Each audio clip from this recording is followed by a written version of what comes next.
It's time to have your say. Welcome to the Q&A, back once again for AskSCW here on YouTube, and we're going to kick things straight after this.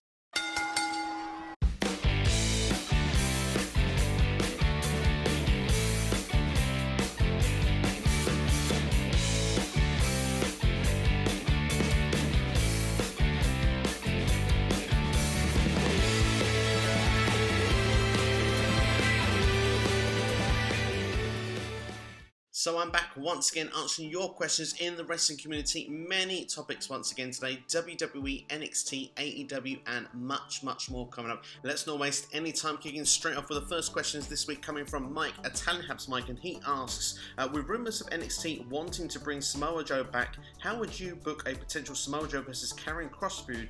Kross told Regal he runs NXT. Will Regal bring in Joe for help? And question number 2, what big matches does WWE need to sell out SummerSlam?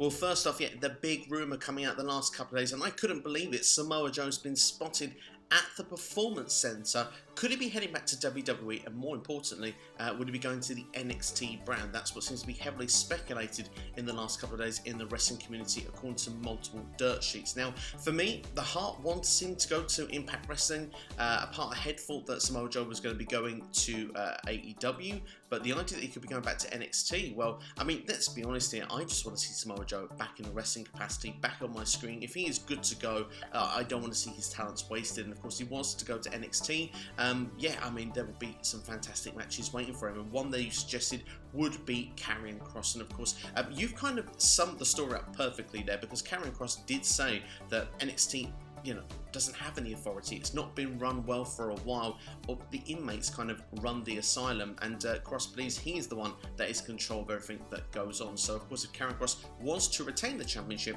that's how you would immediately book that match with him and Samoa Joe. And of course, even if he dropped the championship, Kross could go on a complete rampage wanting to tear everything up in NXT. And of course, Regal, I mean, Samoa Joe has been someone that's been doing commentary for WWE, would be seen as a big babyface return if he wants to return in ring capacity in WWE in some format. So I mean, for me, this would be easily put together that Regal would be the one that would bring Samoa Joe in, and that would feel very takeover worthy, wouldn't it? So I think you kind of answered it perfectly. I don't think there's any better scenario, in my opinion, that I can come up with. But if there is from you guys, then please let me know in the comments below.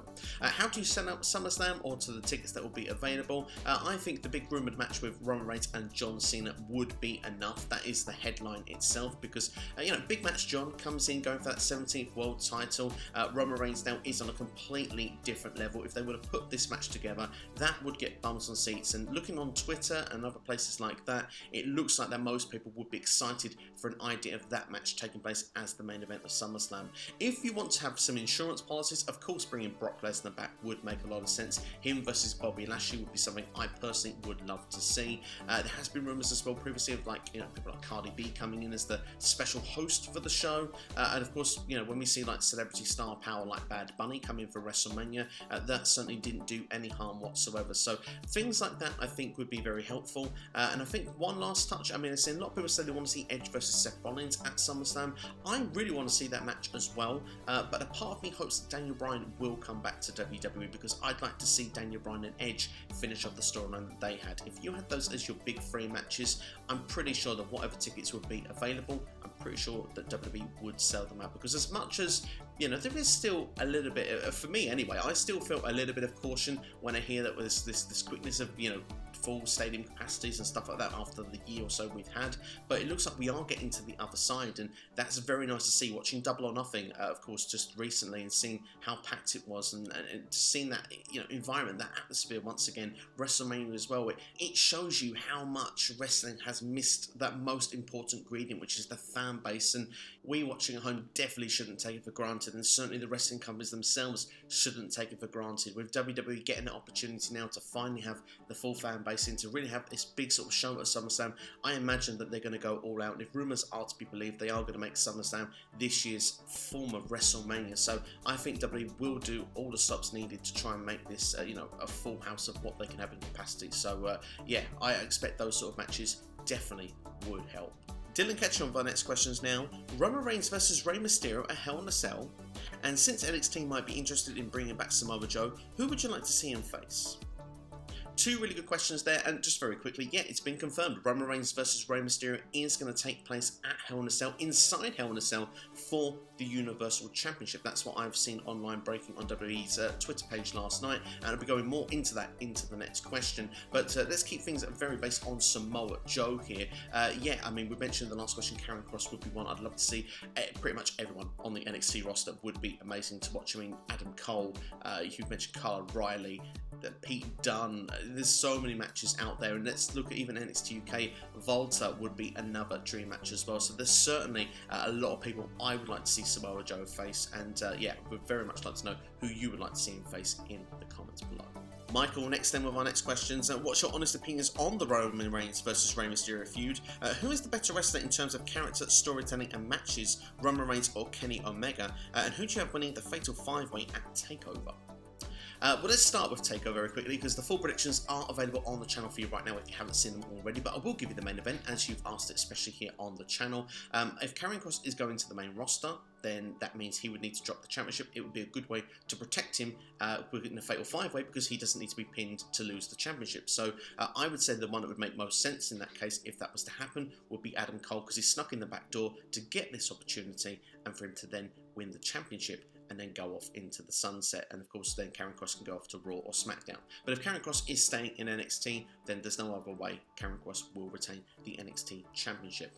What's my opinions then on Roman Reigns versus Rey Mysterio? I did a video on this earlier in the week when the rumour first hit that this was going to be a match taking place at Hell in a Cell. I'm actually really looking forward to it. I think the story of it is going to be fantastic. I mean, you've kind of got you know, a family rivalry going on both sides, the representation of family. Roman Reigns, how he treats his cousins, to how Rey Mysterio is not happy with the treatment of what Roman Reigns has done to his son. So this has got very personal very quickly, and on SmackDown this week it intensified further with Dominic Mysterio being powerbombed over the top rope. Yes, we know there was a crash mat there, but do you know what? It was fantastic. It looked awesome. So yeah, this match has got very personal very quickly. I'm not sure Hell in a Cell is the right place for it. I'm certainly even less feeling the Universal Championship should be involved, but what I will turn around and say is it's a fresh match. The story I think is really, really good, and the fact is it's playing off well into what they're doing with the Usos as well. They clearly don't want to rush the Roman Reigns and Usos storyline. Perhaps that will take place with Money in the Bank. Perhaps if it's not John Cena, maybe it will be Roman and them at SummerSlam with whatever dynamic is going to go. So we have time to see where that will play out. We're not rushing what seems to be a good long-term built summer storyline in WWE. But yeah, Rey doesn't really stand a chance of winning this. This is the only other thing I have a bit of a problem with it, but I do think the story of the match and I do think the quality of the match will shine through. I think when we come through to the other side after Hell in a Cell, I think at least 99% of the wrestling community is going to be pleased that we had this match at Hell in a Cell. Who is better then with the character, the storytelling and matches? Is it Roman Reigns or Kenny Omega? Both are amazing in their own way. Let's say that from the get-go. I'm not saying that I don't like the other person, but you've put me on the spot and I have to pick one, and right now Roman Reigns is on a different level to anybody else. If you'd asked me this question 12 months ago, the answer would have been Kenny Omega, but for me right now, anything that Roman touches turns into gold. I'm loving every single thing that is done with it. Kenny Omega, I'm enjoying what's going on, but I do feel currently, I don't know, there has been a little bit of disconnect in places with his multiple championship reigns and the belt collector storyline. I don't know if it's the lack of challengers or the stories themselves, or just the fact that perhaps I don't feel that Impact is getting the same benefit or rub out of things currently. It did show it in the pay-per-view buy rate that they had with Rebellion, but they're not being presented as a strong product, in my opinion, compared to AEW. I feel that AEW is getting more out of the relationship currently than Impact does. But that's just a personal opinion, personal taste. But with Roman Reigns, like I say, when you look through the rivalries with the Usos, where it was Jey Uso last year, Daniel Bryan, that storyline, what we've had with Cesaro, everything that Roman has done has just been a different level altogether. I feel he's currently head and shoulders above everything in wrestling right now. Lorenzo Carrion with our next questions for us now. Why do you think WWE isn't selling full capacity at SummerSlam? Isn't it weird? Which females would you put in the first ever women's cinematic match? And could Triple H be the factor of trying to bring back released talent? Some three fantastic questions for us there. I wasn't actually aware until seeing this question if WWE isn't going for full capacity, but maybe there is limitations still. We still are in this pandemic and we're trying to get through to the other side. I'm not sure what the ticket capacity will be for SummerSlam, but what I would say is that whatever they will put available, I'm pretty sure they will sell out. And of course, there is that factor as well. I suppose if you are going to go for, say, 60,000, maybe they're thinking maybe not everyone is ready to be in amongst that amount of attendance. I'm not too sure what the scenario would be with that, but what I would say is it's great to see that WWE is going back to a stadium. It's good to see that we will have more fans than what we had at WrestleMania, and it is good to see that we are going in the right direction. As for the all-female cinematic match, I can't think of any off the top of my head. Maybe they have been done in Impact or somewhere like that, but I think it all depends on your character based rather than your actual, hard-working wrestling great superstars. So perhaps it would be someone, if you're looking WWE, someone like Alexa Bliss right now would suit that role really, really well of being in that sort of environment. Perhaps maybe even, dare I say it, Alexa Bliss versus Shayna Baszler would be something that would actually make logical sense in a cinematic match right now. But I mean, of course, it's hard to tell really what would be the good avenue to go down. I mean, for me, I think Alexa versus Asuka would actually make a lot of sense in that environment. And if you look at other superstars outside of WWE, like I say, with the sort of dark characters like Rosemary, for Impact, we've got Abaddon as well in AEW. I think those sort of ones would suit that sort of environment. But we shouldn't forget as well, as I now think off the top of my head, that Money in the Bank last year was a cinematic match, had the men's and the women's Money in the Bank ladder matches going on at the same time. So technically, women have been involved in one, but yeah, I see where you're going with it, and yeah, it would be an interesting philosophy. I would like to see at least one play out in the near future. As for bringing back released talent, I mean, Triple H could be the reason for it. I mean, I'm sure with a lot of the main roster ones that are taken away, I'm sure he probably doesn't have so much of a say in what's going on, and he could be saying, oh, hang on, I could use that talent down here if you're not going to see much use for them up in the main roster on Raw or SmackDown. It does feel that a lot of the releases in recent times didn't have a lot of long-term planning, but that's just something from looking from the complete outside looking in, and speculation from my part. But I mean, when you see people like Aleister Black, of course, who had just been brought back to television and released, you see Braun Strowman was in the championship match at the last pay-per-view. We're still not at the next pay-per-view, and the guy isn't with the company.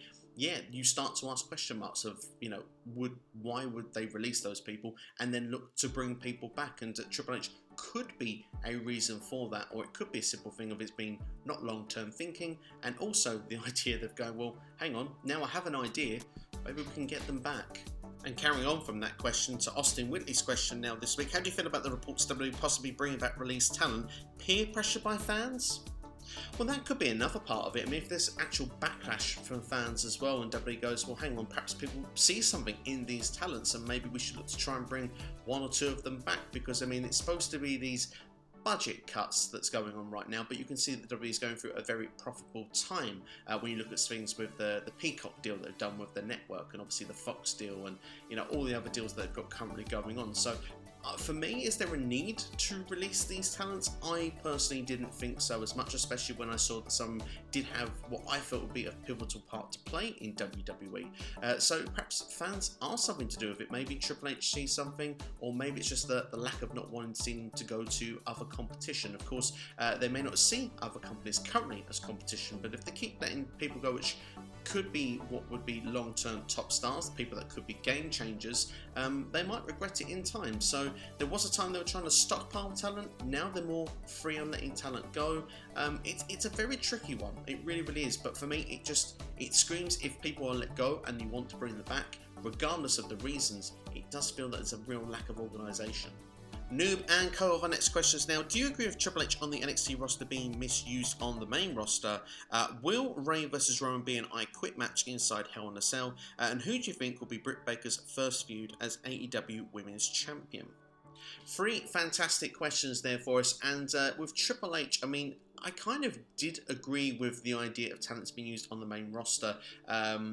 I mean, of course, Triple H, a lot of his comments this week did come a little bit under scrutiny, and some of them I didn't fully agree with. But saying the idea that see people going from NXT to the main roster, some of them just didn't work out because either they didn't perhaps get over themselves, maybe plans didn't work out where they were, perhaps they were mismanaged by people on Raw and SmackDown. So I do think it's a combination of all those things. I don't turn around and say that every talent that comes from NXT to the main roster that it's not their fault if they don't get over, or it's all their fault if they don't get over. It's usually a combination of things, but of course I always believe that if you're going to call someone from NXT and take them away from Triple H, you shouldn't just have a plan of how to bring them in for the first 3 months. You should have a plan to how you're going to use them for the first full year, and not just then say how you're going to get them, install them for the first full year. Where are they going to be on the card after that full year? Where do you see them? Are you going to make them where they're a mid-card talent? Is your long-term goal to make them a main event talent? You should use certain different twists and turns along the way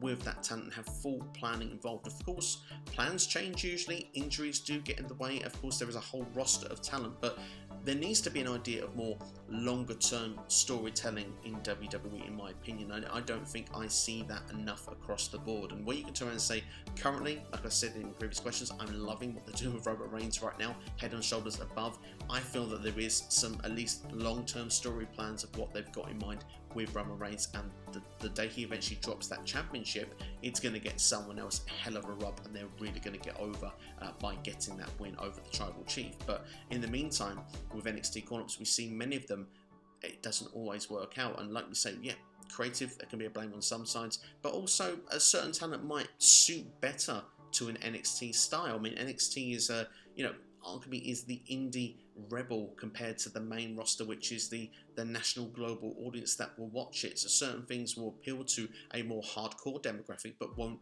actually appeal as much to casuals, where you see certain superstars like Elias, who didn't really do much in NXT, have better success on the main roster and more longevity, if you want, on the main roster. You couldn't argue at the moment and say that Elias is in the strongest position, but certainly after the first 12 months he'd been on there, the guy was sort of being rumoured for matches with John Cena at a WrestleMania, and of course was involved in a spot at WrestleMania, which was what led to the Cena Undertaker match. So there is those moments we can say with superstars that usually can help them in the long run. So it all depends on their positioning, and I think when we've got Boogs now up with Shinsuke Nakamura, they found a TV role for him on SmackDown, as something that suits very well. A chemistry I'm actually enjoying with him and Nakamura so far, where actually you can turn around and say, well, what did the guy have to do in NXT?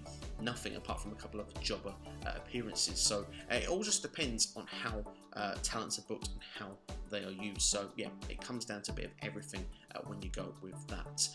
Will Roman and Rey Mysterio be an I Quit match inside Hell in a Cell? I don't see that one personally now. I think the I Quit stipulation suited very well for Roman and Jay last year. Had they done it with Roman and Jimmy this year, I think that would have been perfect, like a perfect full circle, great continuity with the storytelling. But with Roman Reigns and Rey Mysterio, this has just become a blood feud. It doesn't need to be I Quit at this particular point. This just needs to be, I mean, it's fine for no disqualification. You could even argue it's not worthy of Hell in a Cell, but it's definitely no rules, it's personal. You don't want to have the idea that a match could be a disqualification when it feels so personal so quickly. So yeah, I think this is just going to be simply a normal Hell in a Cell match. I don't see any changes to this point. If there is any changes, then I would like to see a tag team Hell in a Cell match with Roman and one of the Usos against the Mysterios, but I don't see that happening either. I see it staying as Roman versus Rey. As for Britt Baker's first challenger, I presume after Dynamite this week that it's probably going to be the native beast Nyla Rose, which is fine for a first rivalry because I want Britt Baker to have a long and lengthy reign. But I do feel I've seen that match a couple of times before, so I'm not as excited in that as what I could be for a different feud. I would like to see Ty Conti actually be a real challenger to go for that Women's Championship against Britt Baker. And there's many great challengers as well that will be on the roster looking for potential opportunities to go for that championship. I look forward to when we get Riho in that position as well. But yeah, I would expect that Nyla Rose at this moment is probably going to be the first one that will go for that championship. Wrestling Network with our next question now. With Brian Cage turning babyface, who do you think is going to be the new FTW champion? If they're going to add a new member, who do you think it would be to Team Taz? Very good question, this one, and yeah, long overdue. Brian Cage turning babyface this week, and of course he threw the FTW Championship, chasing Ricky Starks up the back. You imagine that that is it for him and Team Taz, that is done now. I think that the money match long term probably is Brian Cage versus Ricky Starks. I think with the FTW Championship, Powerhouse Hobbs could be the one that could carry it, but it is just a prop end of the day. It's not really a real championship, so I don't know how it will be booked and how it will be moved around with Team Taz, but unless his name's been mentioned a lot during this video, unless Samoa Joe is AEW bound, he has had previous managerial experience with Taz and a working relationship. That I think would be a natural fit, and then you can have Samoa Joe against Brian Cage. That would feel a big match if they're going to do that at All Out. But yeah, with the rumours now of Samoa Joe potentially going back to NXT, and of course with Slammiversary coming up, Samoa Joe is definitely someone to keep an eye on for the next few weeks. But I'm really excited to see how this storyline is going to play out, and I do really think that if AEW books this right, Brian Cage could be a real top babyface in the company, because Brian Cage has been a big time player wherever he's been previously. He was previously an Impact World Champion as babyface. I really think that they can actually fill that void and have a top babyface going for Kenny Omega, and have some believability in Omega dropping the belt if Brian Cage was to be booked correctly, in my personal opinion. DWE with our next question now. Where do you think NXT goes after TakeOver if Kross wins? Apart from Volta, is there any valid fights for him? This is a fantastic question, this one. And first off, Karrion Kross versus Volta? Yes, please. We mentioned earlier in the video the idea of Samoa Joe if he was to come back. Of course, that would seem like a ready-made takeover main event. You wouldn't even have to think twice if you'd want to see that one or not. One other match that I would say would be one I would like to see personally, although I think Kyle O'Reilly could be a good match down the line, especially if he's not involved in the fall. Adam Cole would be one, because they kind of built up the idea of Adam Cole saying Karrion Kross was overrated and sort of talked himself into that match. They kind of gave the idea that this would be a big-time feel match of Karrion Kross versus Adam Cole. I'm sure the result wouldn't be in doubt. I think Kross would be the one to pick up the victory, but certainly by the way they teased it, by the way they built it, yes, it was designed to get over this 5-way, but it also made me really invested to want to see that one-on-one match. So I do think there is a place for that in future in NXT if the Joe rumours are not true, and if Kross does retain and he's not going to Raw or SmackDown in the near future. Wrestling by Wardridge. Just to say, by the way, big thank you to him. I was on his channel this week for his first episode of Legacy Sessions, which involves us talking about the greatest Stone Cold Steve Austin matches of all time. It's a really fun podcast. I recommend everyone, if you haven't already, to go to his channel on YouTube and go and check that video out. In fact, I will leave the link at the end of this video for you to go and check that particular one out. I definitely highly recommend it. It was certainly a lot of fun, so thank you, Aaron, for having me on your channel to talk about that. But he's got 2 questions for me this week, and they are: do you think we will see any big names from other companies compete at NWA's All Women's Pay-Per-View? And if Brock versus Lashley happens at SummerSlam, who do you think will win, and who would you want to win? Really good questions there. I'm going to quickly touch on the SummerSlam one very quickly. First off, because I feel that we've talked about Brock and Lashley if that was to take place at SummerSlam, but who would win and who would I want to win? I want Lashley to win, and I would hope that he would win, because I think that Lashley in this position is the one that's the full-time performer and obviously is the current champion. You have the opportunity to take someone that is, you know, Brock, who's one of the best and definitely seen as one of the main eventers, and you can take Lashley and you can put him not just at his level, but actually push him as the guy that's there all the time, that is above Brock Lesnar in the pecking order. That's something that WWE needs to do if they're going to bring these people continuing like Brock Lesnar, John Cena, Goldberg. Their job now, I think, for the remainder of their time that they wrestle, is to get other talent over, to get them to their level and above, because otherwise you're going to continue to see a decline in wrestling. You're going to see a fall in the ratings continually until then they can just really start from the ground roots at the bottom and build themselves back up. So they need to take what star power they have left and make new stars. So Lashley, for me, I would hope they would make win, and he is the one that I would want to win. As for the All Women's Pay-Per-View, then I'm really excited about this, and of course had a great conversation with Ella Jane. She was part of the SCW Live this week, giving information, of course, about this pay-per-view. It's going to be taking place at the end of August, and Imagine Contact will be out to other companies as well. You have to look, NWA does have a few talents under their belts right now, but they don't have probably enough to make a pay-per-view. Obviously, if Mickie James is involved in this, we've got the NWA Women's Champion in Camille, we've got Thunder Rosa, Melina, Taryn Terrell under the book books as well. So yeah, I mean, we've seen Serena Deeb from AEW, of course, was the NWO Women's Champion. I imagine that with the partnership they have, that AEW would be a likely destination. You could perhaps see the Dr. Britt Baker perhaps under the roof here. You could see people like Rehire and you know, the top talent that we see on AEW each and every week, part of this pay-per-view. Will we see some more of the WWE releases part of that as well? We look at Chelsea Green, the Iconics.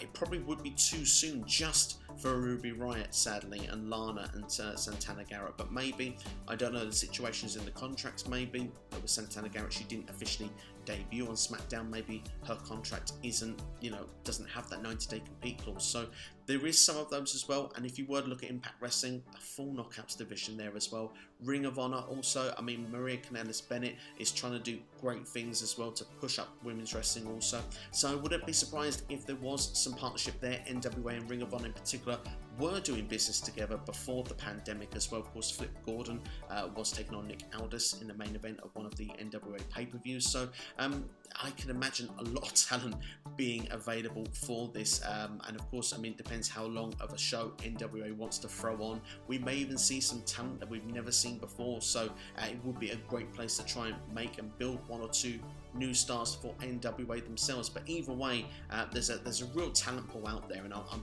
pretty sure, in fact, I'm not even pretty sure, I'm certain that Mickie James is going to knock this out the park. I think this could genuinely be one of the pay-per-views of the year, and I don't think it's something that people should miss out on. Jamie, the controversial one, homes with our next question now. What do you think of the Otis heel run so far? I feel he's done wonders for him. How he's gone from a comical guy to a borderline savage. It was unfortunate how he missed the cue to cause the DQ this week, but him decimating Montez Ford more than made up for it.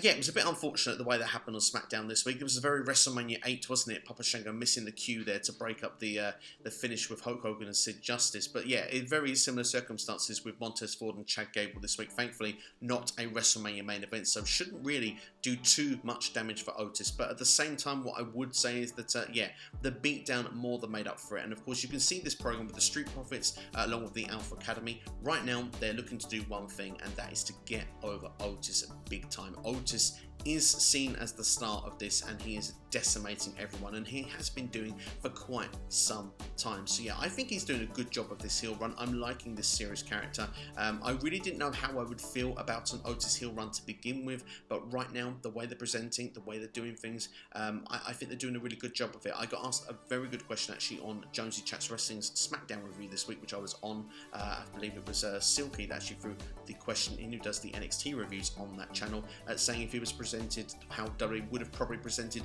a Lars Sullivan, of course, before he was released from WWE. Of course, they like to have that sort of huge, big monster heel, don't they, to have that role. And I do see arguably the similarities of what they're trying to do with Otis, and as almost a start of that type of character, because you do feel that if, or perhaps when, Otis will break away, he'll go on to be this dominant single star that is, you know, someone that's an absolute savage that's going to tear up the roster. So I really like that comparison, and I really like the way they're doing with him right now.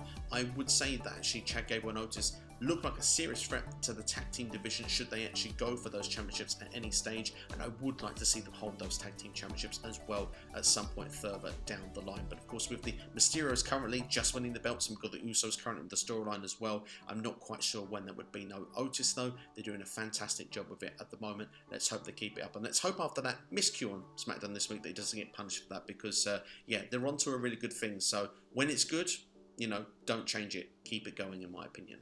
Skate uphill with our next question now. What changes would you make for the reigns of Bianca Belair and Rhea Ripley to be more significant? Each week they feel more like transitional champions despite having star quality. Really interesting question, this one, and I sort of, in a way, see what you mean, particularly with Rhea Ripley, and I think I know what the key ingredient is with Rhea Ripley to change it. Bianca Belair, I'm not exactly on the same page, but I think I know why you might be feeling that as well. So let's go with Rhea Ripley first here. She needs to win over Charlotte Flair. She needs to redeem what's happened at WrestleMania 36, and that needs to be brought into storyline as well. It seems like the most simple story in the world, yet WWE refuses to tell it. You could have Rhea as a real breakout, proper babyface star, and instead they kind of have been this kind of really mixed shade of grey kind of heel, but wants to be cheered some weeks. They're really flip-flopping. It's almost like week-to-week basis. It's almost like Big Show booking they're doing here with Rhea Ripley. So they need to cut that out. They need to get her on one side of the fence or the other. And for me, babyface is the way to go, because, I mean, yes, she doesn't have to be squeaky clean. She can be that sort of rebel babyface because, you know, as the nightmare that she was in NXT, she massively got over by being that style of babyface. She was the one to dethrone other people. And to get that, you know, that victory over Charlotte Flair, she is the opportunity for a reason. You need to see significant victories to do so. Yes, she's beat Asuka, which was a big victory in itself to win the championship. Yes, she retained in the triple threat match, but I do feel that you need that big win over Charlotte Flair. It could be a case of perhaps too much too soon, I don't know. She won it so quickly as well coming into Raw as well. It didn't really feel like a journey to get there, to get to the championship. So this could be a few of the reasons of why you are feeling that way, and perhaps there's always that feel of inevitability that when Charlotte goes for a championship, usually she ends up winning it. But I think for Hell in a Cell at this particular time, in my opinion, I think that Rhea Ripley should actually retain. But we'll see after Raw, and we'll see on Tuesday when I do my live predictions if that will actually come to still be the case, in my opinion, because Raw will tell me a lot of where I think the direction will go come the pay-per-view. As for Bianca Belair, I think the reason you're feeling this way is because we all know we are waiting for the rematch with Sasha Banks. Sasha Banks not being on TV. Usually after WrestleMania, of course we had WrestleMania Backlash this year, or WrestleMania Rematch if you want to call it, it kind of feels like that's usually the place that you get a lot of those. We didn't get it with Bianca Belair and Sasha Banks. They've actually wanted to take Sasha off TV and leave it till SummerSlam. So perhaps you're aware of that match could be coming around the corner, and probably thinking that everything that's going on in the meantime is kind of filler. We're just waiting for that big match, and once that rematch is done at SummerSlam, and if Bianca retains there, then you'll start to feel that feeling with Bianca being the star and the actual, if you want, non-transitional champion going forward. But I mean, she has been booked fine in my opinion. I do feel that the story with Bayley, I mean, Bayley is arguably one of the best SmackDown Women's Champions of all time, so for her to actually get a victory over Bayley at the last pay-per-view, expected to do so on this pay-per-view, I think that they're doing a fairly solid job with Bianca Belair as champion so far. But yeah, I think it's mainly because we're waiting for that match with Sasha Banks. Anything that goes on in the meantime, it's kind of like when you look at some companies like with Impact right now, I haven't seen Against All Odds yet as of the time of recording. It's something I'm going to do straight after this, but I'm presuming Deonna Purrazzo has retained her Knockouts Championship, because it just feels like at the moment that she's not going to drop that championship, because we know she has the title versus title match in Triple Mania later this year. So to that point, it kind of feels like that we are just waiting for that match in the meantime. It's too far away to make anything in the short term feel as relevant as what that match will be in the longer term, if that makes sense. Anthony New with our next questions now here on Ask SCW. Who do you think will win this year's men's and women's Money in the Bank ladder match?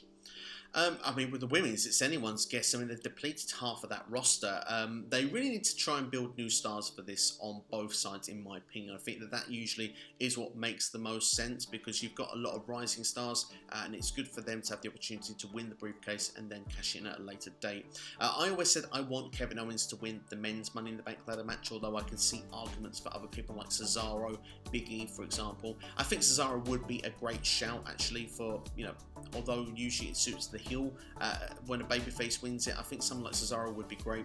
Perhaps then he could maybe be drafted to Raw later this year. Perhaps he goes after Bobby Lashley, could make a challenge like that. So that would be something I would like to see on the men's side. But as for the women's side, it's really, really difficult at this point. It looks like they're trying to build Carmella with a new gimmick once again, but she has won Money in the Bank previously, and she also lost to Liv Morgan this past week. Nikki Cross as well seems to be someone they seem to be slowly trying to build up again, even if it's a very unique way they're trying to do so. But I wouldn't be surprised if they went with someone established on the women's side, just because you know, they want to actually do something with one of the more established women further down the line, whether it's you know, dare a Charlotte Flair to win it, because I don't believe she's won one at this point, therefore she's done that, or if it was to be Bayley once again, because then also maybe she could move to Raw later in the year, and perhaps then she could have a rivalry going on with Rhea Ripley. That's certainly a feud that I would really like to see. So those would be the things that I would probably expect at this particular time. But yeah, it will be interesting to see what the plans will be, and of course we'll have a very good idea, because after Hell in a Cell this time next week, the build starts towards Money in the Bank, and that's pretty exciting. I have even heard or seen rumours going around that John Cena could be a late addition to the men's Money in the Bank ladder matches. He's rumoured to come on the first SmackDown in front of fans, win that, and then cash it in for SummerSlam, him versus Roman Reigns. But for me, I would turn around and say that you don't need to do that, in my personal opinion. Cena versus Reigns writes itself. You don't need to do anything else. Just make the match and don't use the Money in Bank just for its expense. You can build a new star out of it, and I think it's crucial that someone else gets that opportunity that's there all year round. Elijah, the last questions this week, and usually I only take one tweet per person, but Elijah, you're new here, so for this week only, I will take all of your questions in here. He does actually go on to say about Samoa Joe, but we'll go in there. He says, do I see AOP returning to NXT with Triple H again? How do I feel about Jake Hager versus Wardlow, MMA style? Who I'd like to see Roman face at SummerSlam, judging by the rumours? I'll answer that one for you right now. It is John Cena. I am with the wrestling community. Would like to see it be Cena. How do I feel about Jade Cargill and her manager? Do I see him maybe helping her, and do I see him bringing another woman or maybe a women's stable and sometime in the near future? And last but not least, Drew versus AJ Styles could be a good match, and do you see AJ pinning Drew to be the next opponent for Lashley? Many great questions there. Let's start them with the AOP. Of course, there's been rumours of them if they were retired this week, and they've said that they are not done yet. I would like to see them return, but I don't think they'll be going to NXT. I personally think they can have a lot to offer in Impact Wrestling. That's the home I think they would be best suited in at this present time. I do think they could do with another tag team in Impact Wrestling, and I think that that would be where they fit in very nicely. They could fit in well if they were brought back to NXT, but I mean, they were booked fine in NXT, but I just feel that if they were to go back, there's enough teams right now for me in the NXT tag team division. I'm not quite sure where they would fit in and if they would get enough TV time, and I wouldn't want to see them come back at the expense of another team that are getting TV time currently not continuing to do so. As for the Jake Hager versus Wardlow MMA style fight, yeah, I think it should be a lot of fun. If it's anything like the Lions Den match back in 1998 at SummerSlam with Ken Shamrock and Owen Hart, that was a lot of fun to watch. I think MMA style can be used quite well in wrestling. I do think this will be the main event of Dynamite next week, and this is a good way that you can use both personalities here. Jake Hager, of course, has experience of being undefeated currently in Bellator with the cage environment, the MMA style. So this should get him over better with the audience. And Wardlow, this is a great chance for him to show a different side of him, as well with his characteristics and personality. Could get over very well in the match, and these two had great chemistry when they fought before. So no, I am looking forward to this one. As for Jade Cargill and the manager, time will tell. It's still very, very early days with this one. I'm not quite sure where the story is going to lead of it going forward, but I'm guessing this guy, he's all about making that money for Jade Cargill at this point. And Jade, we know she's got all the potential in the world to go and become an actual global megastar. That really the potential is that high for her. So I'm looking forward to seeing what this partnership can bring, and I think at the moment, like I say, it's all about the money. I'm sure with his sort of meant to be the legal side of things, we'll probably be able to get her in more high-profile matches quickly, perhaps even a quick push towards the championship scene. We'll have to wait and see in AEW, but I think it's too early to make a full judgment at this point. I want to see the story play out a little bit more. We're just seeing very short video packages backstage. I think I will see more when we get lengthier programs and matches at ringside. That's what I need to see on Dynamite, because as well, when it comes to Dark and Elevation, I'm going to be honest here, I don't watch either. I just don't have the time for either of them. I will make the time when Rampage comes, and I think when you have this partnership together, I think, like you say, with more TV time, when Rampage does come and they've got that extra hour a week, I think we will see more of them on TV on a more prominent role, because Rampage will have more meaning than Dark and Dark Elevation. As for the stable idea, I wouldn't rule it out either. I mean, it's something, you have one client, why not take more? We've seen it with multiple people in AEW, and AEW does love a faction. So again, I wouldn't rule it out, but definitely too soon at this point. And I think at the moment, I like the fact that all the focus is on Jade. I wouldn't put anyone with her just right now.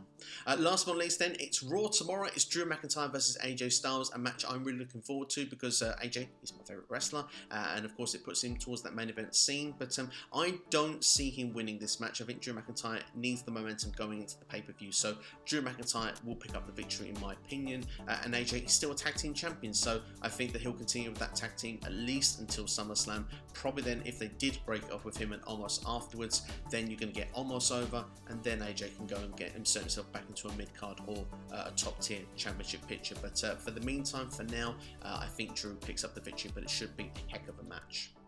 But that's all from me anyway. Thank you for watching as always. It's always great to have your questions involved here on AskSCW. Hope you've enjoyed the show. If you want to be involved on the next episode, then you can drop a comment here in the comment section on YouTube and leave the hashtag AskSCW with a question. I then know to include it in the next video and to give you a shout out. You can also do so on Twitter, Instagram and Facebook. You can follow all those pages right now. They're on your screen as well. And like I say, leave the hashtag AskSCW. I know then definitely to include you next time. As well, NXT predictions for TakeOver in your house are on the channel right now if you haven't seen them already, and SCW live as well with Ella J, which was a great Q&A. Really enjoyed that. Anyone that's involved with this Q&A can also be involved with the live ones as well. We'll be doing another one this week on Wednesday, but before that as well, NXT TakeOver in your house review will be dropping tomorrow, and on Tuesday Hell in a Cell predictions will be live streaming here on the channel, joined by Jonesy. Hopefully we'll have another guest from me as well. But that's all from me anyway. Thank you for watching. Have yourselves a good one. You've been watching Ask SCW here on YouTube. Have yourselves a good one.